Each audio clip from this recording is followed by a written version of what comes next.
The night it happened, the house felt smaller than it ever had before.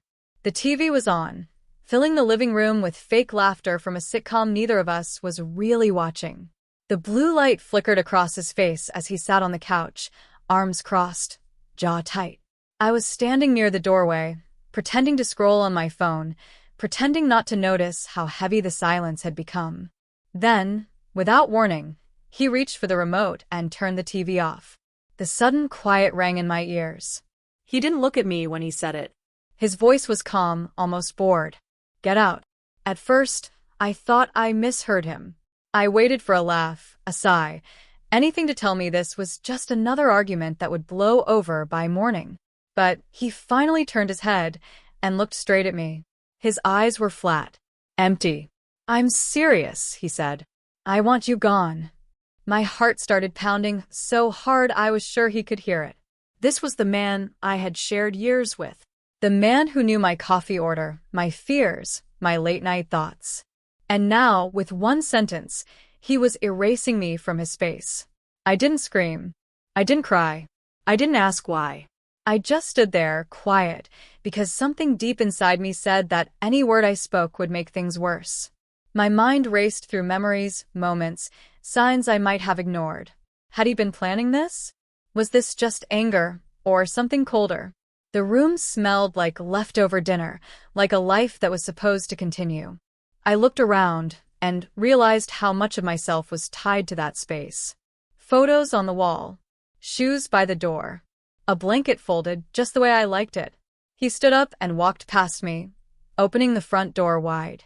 Cold air rushed in, brushing against my skin like a warning. You can come back for your things later, he said, already turning away. That hurt more than the words themselves. Later. As if I was already history. I wanted to ask where this was coming from, what I had done, who he had become. But I stayed quiet. Not because I was weak, but because I was trying to understand something that didn't make sense yet. I grabbed my jacket and stepped outside. The door closed behind me with a soft click, and that sound stayed with me all night. I stood on the porch for a moment, staring at the door, half expecting it to open again. It didn't. I walked down the steps and into the darkness, feeling like I was leaving a part of myself behind. I didn't know where I was going. I just knew I couldn't turn back. That night, I barely slept. My phone stayed silent, face down on the bed where I had collapsed at a friend's place. I replayed his words over and over. Get out. Not we need space. Not let's talk. Just get out. I wondered if this was really the end or just the beginning of something worse. There was a tight knot in my chest that refused to loosen, a feeling that something had been set in motion, and I had no control over it. The next morning, I woke up to sunlight streaming through a window that wasn't mine. For a brief second, I forgot everything. Then it all came rushing back. I checked my phone. Still nothing. No apology. No explanation. Just silence. I told myself I would give him time. Maybe he needed to cool down. Maybe he would call and say he didn't mean it. But another part of me, the quieter, more honest part, knew this was different. Around noon, my phone buzzed. My heart jumped, but it wasn't him. It was a number I didn't recognize. I let it ring, then stopped. A few seconds later, it buzzed again. This time, I answered. The voice on the other end was deep and unfamiliar. Is this you? The man asked, saying my name slowly, like he wanted to be sure. I hesitated before answering. Yes, I said. Who's this? There was a pause. Long enough to make my stomach drop. I stood in front of the mirror for a long time before leaving, barely recognizing the person staring back at me. My face looked tired, eyes slightly swollen from a night of restless thoughts. I tried to tell myself to stay calm, to think clearly, but my body wasn't listening. Every small sound in the room made me tense. I grabbed my keys and paused, wondering if I was making a mistake by going back. But the unanswered questions pulled me forward stronger than fear ever could. The drive felt longer than usual. Every red light stretched on forever. Every familiar street now felt strange. This was the same road I used to take without thinking, humming along to the radio, feeling safe. Now, my hand stayed tight on the steering wheel. I kept checking my mirrors, half expecting someone to be following me, though I didn't know why. The silence in the car was heavy, broken only by my breathing. As I turned onto the street where the house stood, my chest tightened. Nothing looked different. The same parked cars, the same quiet neighbors, the same trees lining the sidewalk. That almost made it worse. It was like the world hadn't noticed that my life had cracked open. I pulled over across the street instead of parking in the driveway. I needed a moment to breathe, to prepare myself for whatever waited behind that door. The house looked exactly the same as when I left it the night before. The curtains were still drawn the way I liked them. The porch light was off. No sign of movement. I wondered if he was even there, or if he had already moved on, leaving someone else to deal with the mess he created.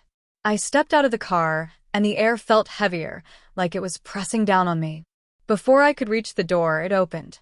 The man from the phone call stood there. He was taller than I expected, dressed simply, no smile on his face. He looked calm, too calm, like he had all the time in the world. "You came," he said, as if he never doubted I would. I nodded, unable to find my voice right away. I didn't recognize him, but he looked like he belonged there, standing in that doorway like it was his place. "Where is he?" I finally asked. The man stepped aside slightly, but didn't invite me in. "He's not here," he said. "Not right now." That answer sent a chill through me. "Then why am I here?" I asked. He studied my face carefully, like he was measuring every reaction. "Because you deserve to know what's been happening," he said. "And because things are about to get complicated." I followed him inside, my heart racing with every step. The house smelled the same, but it felt different, like something invisible had shifted. My eyes moved quickly, noticing small details. The couch cushions were rearranged. A drawer near the hallway was slightly open. It felt like someone had been searching, digging through a life that used to be mine. We sat across from each other, in the living room. He didn't rush to speak. The silence stretched between us, thick and uncomfortable. "How do you know him?" I asked. "And how do you know me?" He leaned back, folding his hands. "I've known him longer than you think," he said. "And I know you because of him." That didn't help. If anything, it made my thoughts spiral faster. I thought back over the past few months. The late nights. The sudden mood changes. The way he would go quiet when I entered the room. At the time, I told myself it was stress, work, life. Now those memories felt different, sharper, like pieces of a puzzle I didn't want to finish. The man stood up and walked toward the window, looking out at the street. "He's been keeping secrets," he said quietly. "Not just from you." I felt a mix of anger and shame rise in my chest. I sat back down slowly, trying to steady my breathing. The man remained standing, like he was more comfortable keeping distance between us. I noticed his eyes kept moving, scanning the room, the door, the hallway. It made me wonder how often he'd stood in this house before I ever knew his name. "You keep saying this is bigger than me," I said. "Then tell me why it feels like I'm the one paying for it." He didn't answer right away. Instead, he walked over to the bookshelf and ran his fingers along the spines, stopping on a framed photo tucked between two novels. It was an old picture of me and my partner from years ago, taken on a trip when things still felt simple. The man studied it longer than I expected. "Because you were closest," he said finally. "And because you saw him when no one else did." That sentence stayed with me. I had always believed I knew him better than anyone. We had shared late-night talks, quiet routines, plans for the future. But now I wondered how much of that was real and how much was carefully chosen. I asked the man what he meant by knowing him longer than I thought. He sighed, like he'd already said too much. "We grew up crossing the same lines," he said. "Different sides, same shadows." I asked him what shadows he was talking about, but he changed the subject again. He asked about me instead. Where I grew up. Why I stayed when things started feeling off. His questions felt personal, almost too personal, like he was trying to understand my weaknesses. I told him I stayed because I believed in fixing things, because walking away felt like failure. Saying it out loud made my throat tighten. He nodded slowly. That's what he counted on, he said. Your patience. Anger flared up in me, sharp and sudden. You don't get to talk about me like you know my life, I snapped. He met my eyes without flinching. I don't, he said. But I know patterns, and he follows them closely. A noise came from upstairs. Just a soft creak, like someone shifting their weight. I froze. You said he wasn't here, I whispered. The man raised a hand, listening. After a moment, the house fell quiet again. Old pipes, he said, though his voice didn't sound fully convinced. My heart kept racing anyway. The idea that my partner might be hiding somewhere in the house made my skin prickle. I wanted to leave. The walls felt like they were closing in, holding too many secrets. But before I could say anything, the man spoke again. He didn't just ask you to leave because of an argument, he said. He was trying to control the story. That word stuck out to me. Control. I thought back to how sudden it all felt, how final. Control it from who? I asked. From me, he said quietly. And from anyone else who might start asking the wrong questions. I felt a wave of confusion wash over me. Then why bring me back into this? I asked. Why not just deal with him yourself? He looked at me carefully. Because you're the one thing he didn't plan for, he said. Your silence last night changed the balance. I didn't know how staying quiet could have that kind of power. To me, it felt like weakness, like survival. But the man seemed sure. He told me that when I left without a fight, without begging or yelling, it unsettled my partner. It created a gap. People who live on control hate uncertainty, he said. And you gave him plenty of it. I thought about the hours after I left, about what might have happened in that house without me. Did he panic? Did he make calls? Did he realize something was slipping away? The thought made me uneasy, not satisfied. You still haven't told me what he's hiding, I said. The man looked down at his hands. Because once I say it out loud, he replied, you can't unhear it. That scared me more than any answer could have. I asked him if I was in danger. He didn't say yes. He didn't say no either. I think you're at a crossroads, he said. What you choose next matters. I laughed bitterly. I didn't choose any of this, I said. I was told to get out. He gave a small, sad smile. And yet here you are. Another sound broke the silence, this time from outside. A car door slammed somewhere nearby. Both of us turned toward the window. I felt my pulse in my ears. The man moved closer to the door, peering through the curtain just slightly. Is that him? I asked under my breath. He didn't answer, just kept watching. After a moment, the sound faded. No footsteps. No knock. I realized I'd been holding my breath and let it out slowly. You see, he said, even the possibility changes how you feel. He was right. I felt like I was constantly bracing for impact, waiting for the next move in a game I didn't understand. He told me there were others who had noticed things too. Old friends who had pulled away. People who had asked questions and then disappeared from our lives quietly. I remembered faces I hadn't thought about in years. Conversations that ended abruptly. At the time, I blamed distance or time. Now, those memories felt heavier, connected by something unseen. Why hasn't anyone said anything before? I asked. He looked tired now, like carrying this knowledge had worn him down. Fear, he said simply. And because it's easier to pretend nothing's wrong. That hit close to home. I had done the same thing, ignored the signs because facing them felt harder. My phone buzzed suddenly on the table between us. I jumped, my heart racing. A message lit up the screen. It was from my partner. Just 3 words. We need to talk. I stared at it, my hands trembling. The man leaned over, reading it upside down. There it is, he said softly. I didn't reply. Not yet. The house felt charged now, like something was about to happen. I didn't know who was telling the truth, who was manipulating who, or what would come next. I only knew that the simple life I thought I had was gone, replaced by questions that refused to stay quiet. And somewhere between the man who told me to leave and the man who brought me back, the truth was waiting, watching, ready to step out when the timing was right. The message stayed on my screen longer than it should have. We need to talk. Words that used to mean honesty now felt like a warning. I locked my phone without replying, afraid that any response would tip something over. The man watched me closely, like he was waiting to see which direction I'd lean. "He's feeling the pressure," he said. "That's why he reached out now."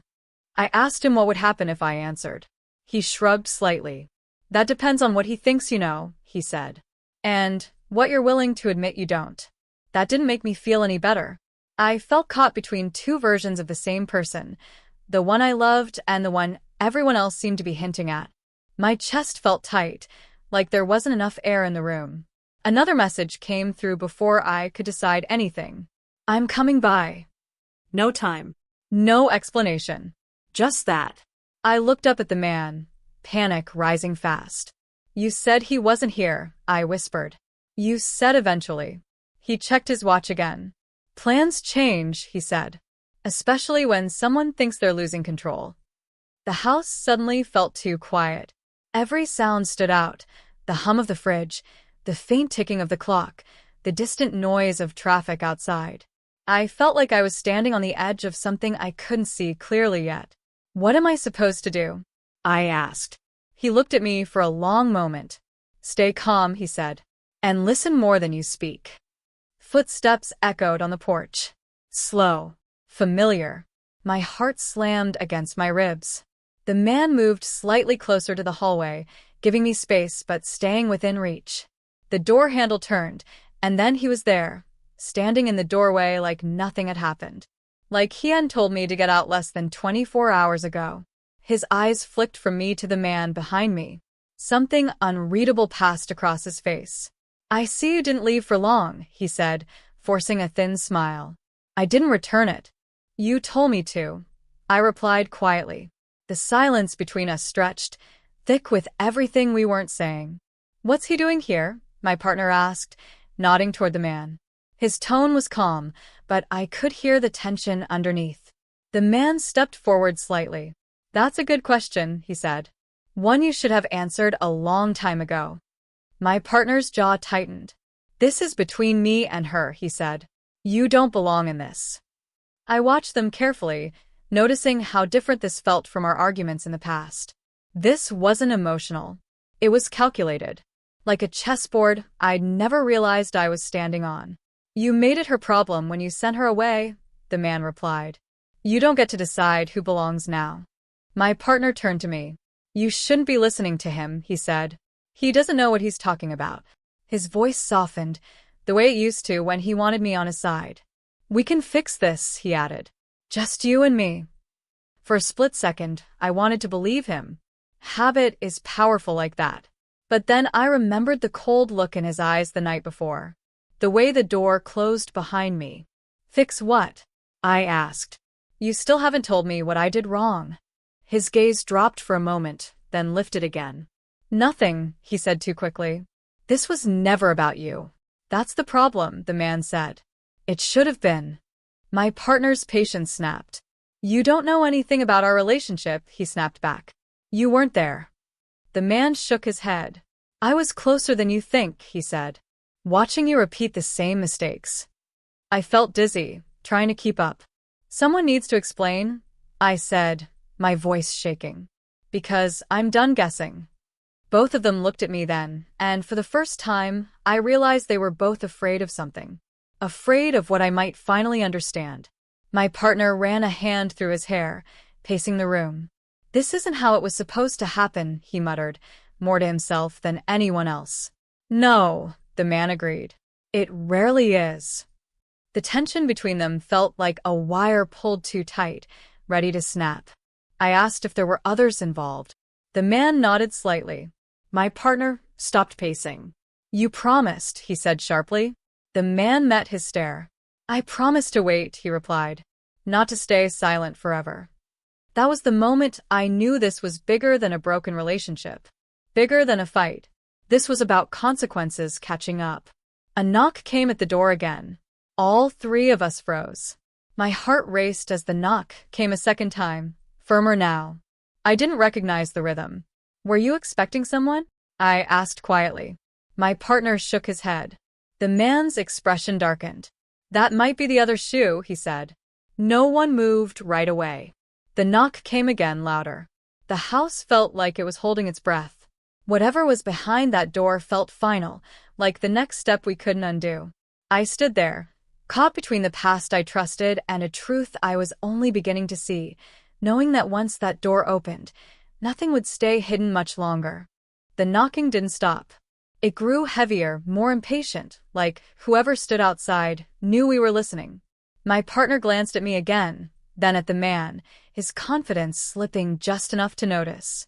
"Don't open it," he said quickly. "This doesn't concern anyone else."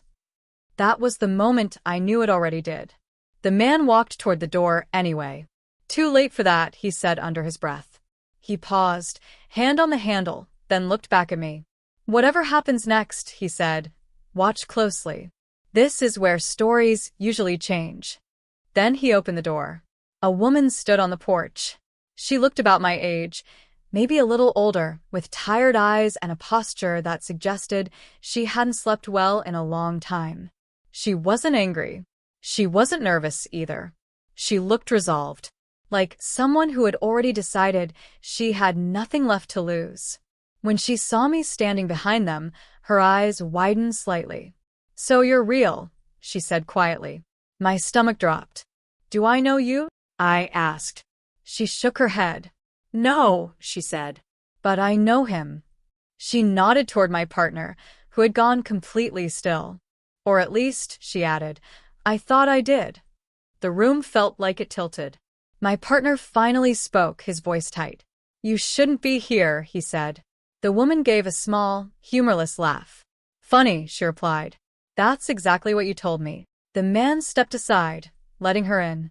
She walked past him without hesitation, like she'd imagined this moment 100 times already. I looked from one face to the other, my thoughts racing.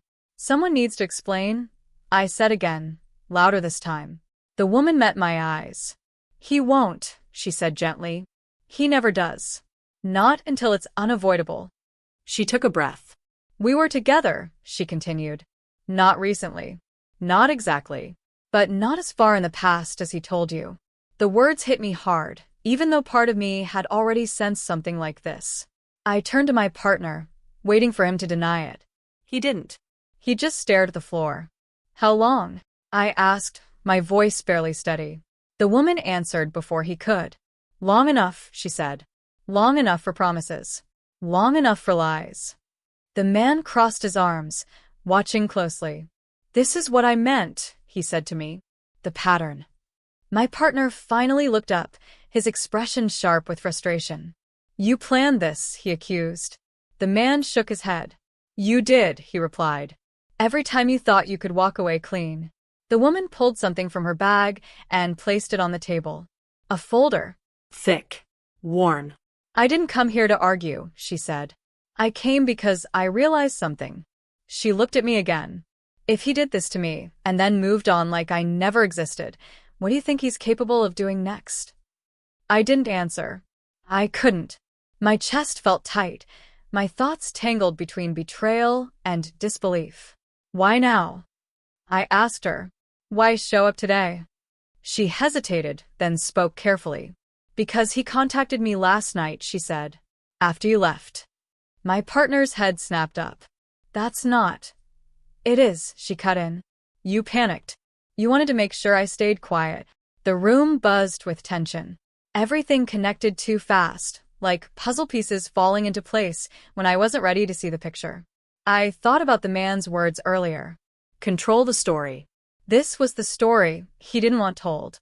I felt a mix of anger and sadness wash over me. Not just for myself, but for the woman standing in front of me, and maybe others I still didn't know about. "You told me you needed space," I said to my partner.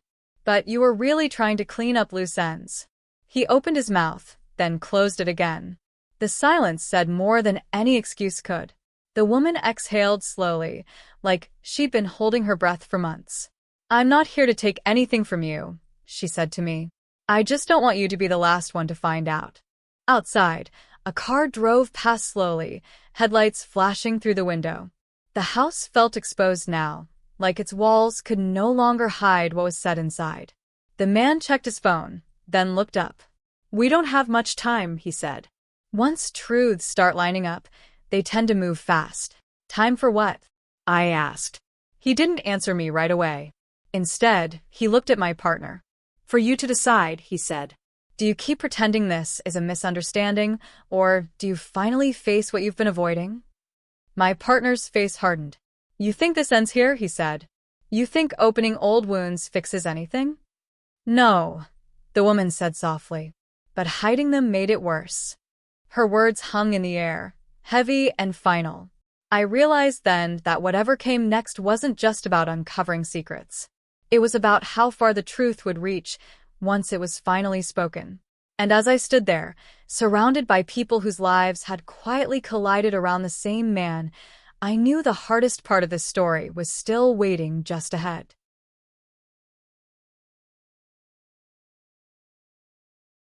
The room stayed silent for a long moment after her words, like everyone was bracing for the next impact. My partner finally spoke, his voice low and tired. "You don't understand," he said. "None of you do." He looked at me then, really looked at me, and something in his expression cracked. "I didn't mean for it to go this far."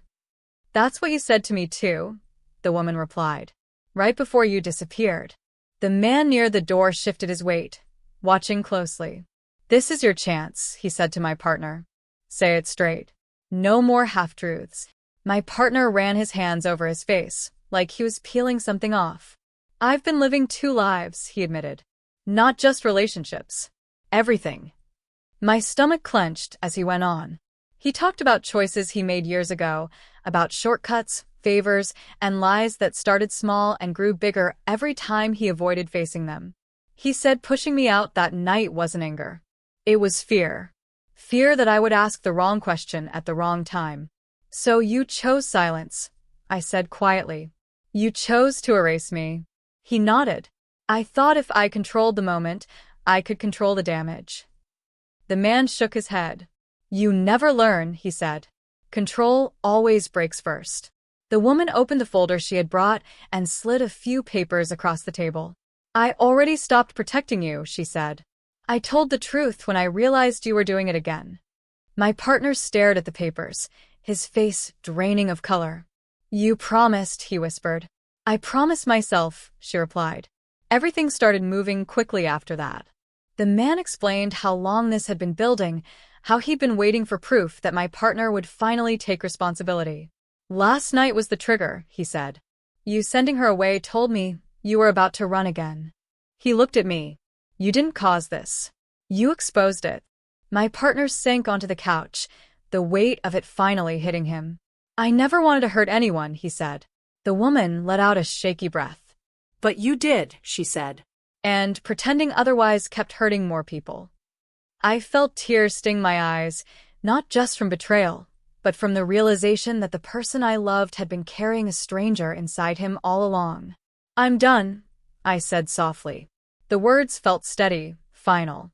"Whatever this was, it ends here for me." He looked up at me, panic flashing across his face.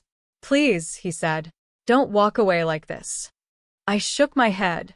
"You walked away first," I replied. "I'm just choosing not to follow." The man stepped toward the door. "It's time," he said. My partner didn't argue. He looked defeated now, smaller somehow. As they moved toward the hallway, I felt a strange calm settle over me. The truth was out. The tension that had wrapped around my chest for days finally loosened. Before leaving, my partner turned back to me. "I did love you," he said. I believed he believed that. But love without honesty had cost too much.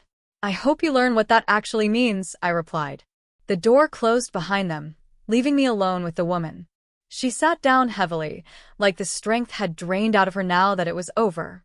"I'm sorry," she said, "for how you had to find out." I nodded. "I'm sorry too," I replied. "For both of us." We sat there quietly for a few minutes, the house finally still. I thought it was over. I really did. Then my phone buzzed. A new message. Not from my partner. From an unknown number. "You did well staying quiet. That saved you." My heart skipped. I showed the screen to the woman. Her face tightened. "Who is that?" she asked. Before I could answer, another message came through. "This story isn't finished." It just changed direction. I looked around the room, suddenly aware of how much I still didn't know. The man had said truths move fast once they line up. But as I stared at the message, one unsettling thought settled in my chest. What if the man who showed up wasn't the only one watching? And what if staying quiet that night didn't just protect me, but put me on someone else's radar entirely? The message stayed on my phone like a shadow, following my thoughts no matter where I looked. The woman and I exchanged a quiet glance, both of us trying to read something in the other's face. "Maybe it's just someone trying to scare you," she said, but her voice lacked confidence. I nodded, even though my instincts told me it wasn't that simple. The words felt too deliberate, too informed. She left not long after, saying she needed space to breathe, to process everything that had finally been said out loud. I understood. When the door closed behind her, the house felt emptier than ever before. Not sad empty, just clear, like a room after a storm passes through and takes the mess with it. I stood there for a long time, listening to the quiet, letting it settle into my bones. That night, I didn't sleep much. Every sound made me alert. I kept thinking about the man who had shown up, about how carefully he chose his words, how much he already knew. And now this message. Someone else had been watching, waiting, measuring my silence. It was unsettling, but it also made me realize something important. Whatever this was, it was no longer about fear. It was about awareness. The next morning, I woke up with a strange sense of calm. The kind that comes after you've already survived the worst part.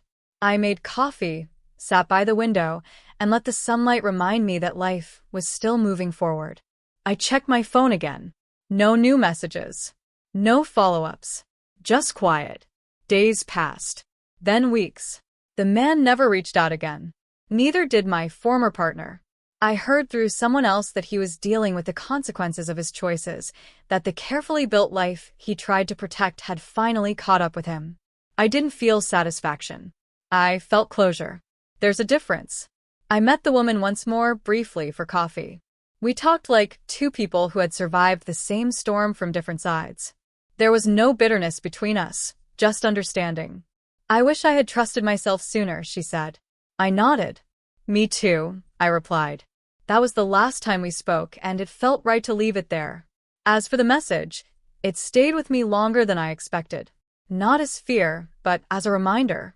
Silence can protect you, but it can also reveal you. The night I stayed quiet wasn't weakness. It was instinct. It gave me time. It let the truth rise on its own instead of being forced out in chaos. I eventually moved out of the house for good. Packed my things slowly, intentionally. Each item felt lighter than I remembered. I didn't rush into a new place or a new story. I took time to sit with what had happened, to understand how easily comfort can hide control, how love without honesty slowly turns into something else. Looking back, I realized the real turning point wasn't when he told me to get out. It was when I didn't argue back. That silence created space. Space for others to speak. Space for patterns to break. Space for me to see clearly. If there's one thing the story taught me, it's this. Pay attention to the moments that feel small but leave a heavy feeling behind. The unexplained tension. The sudden distance. The stories that don't quite line up. Trusting your instincts doesn't always mean acting right away. Sometimes it means waiting, watching, and letting the truth show itself. The man who showed up the next day changed the direction of my life, but he wasn't the ending. He was the signal. The message on my phone wasn't a threat. It was a reminder that awareness comes with responsibility. And once you see the truth, you can't unsee it. I don't know who sent that message. And maybe I never will. But I know this. I'm no longer afraid of what I don't know. I'm more careful about what I ignore.